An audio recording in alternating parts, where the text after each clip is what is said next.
quelques chutes qui restent en mer, hein. Le fil accroché à la roche.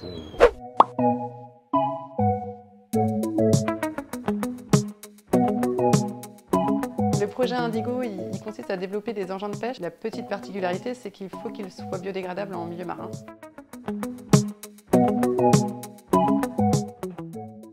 Les filets traditionnels qui sont fabriqués à partir de nylon, par exemple, ils vont polluer l'environnement marin pendant des centaines d'années.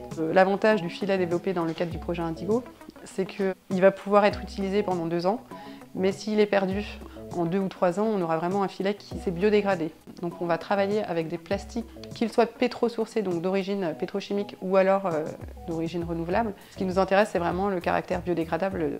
On fait des tests en laboratoire, mais aussi en mer. On met des morceaux de fil en mer et on va regarder comment ça se dégrade dans le temps. Et pour vérifier la biodégradation, là c'est en laboratoire, on vient simuler les conditions marines, donc avec du sable, de l'eau de mer, des bactéries, des microalgues, des champignons. Et on vient donner à manger notre plastique à ces micro-organismes. On va regarder si les micro-organismes marins ils vont être susceptibles de venir grignoter ce plastique qui sera au fond de l'eau.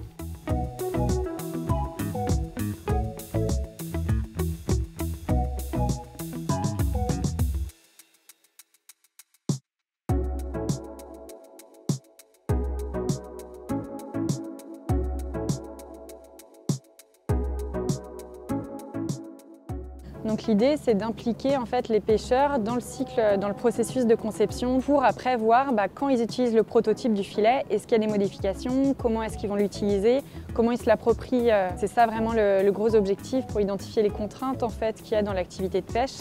Il y a une attente, en tout cas une demande, et après si ça pêche bien, tant mieux. L'activité de pêche, c'est quand même une activité commerciale. Typiquement, ce qui ressort généralement, c'est la question du prix. Mais pourtant, c'est quelque chose qui est important, mais ça ne va pas forcément freiner non plus l'adoption.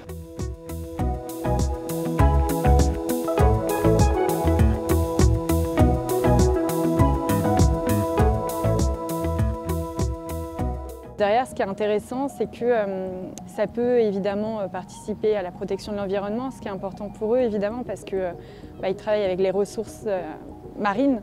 Donc la protection de l'environnement, c'est plus ou moins la pérennisation aussi de leur métier. Il y a 80% de la pollution marine qui est issue des activités terrestres et seulement 20% qui sont issus des activités maritimes, dont le milieu de la pêche qui représente une très infime quantité finalement.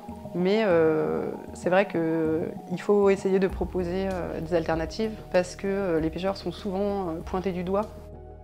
On teste très volontiers, hein, parce qu'il y a beaucoup de plastique en mer. Il n'y a pas que le filet, tous les bouteilles en plastique, tout ça qu'on ramasse tous les jours. Tous les jours, on ramène une caisse, hein. Des emballages, des bouteilles, de la boîte de conserve.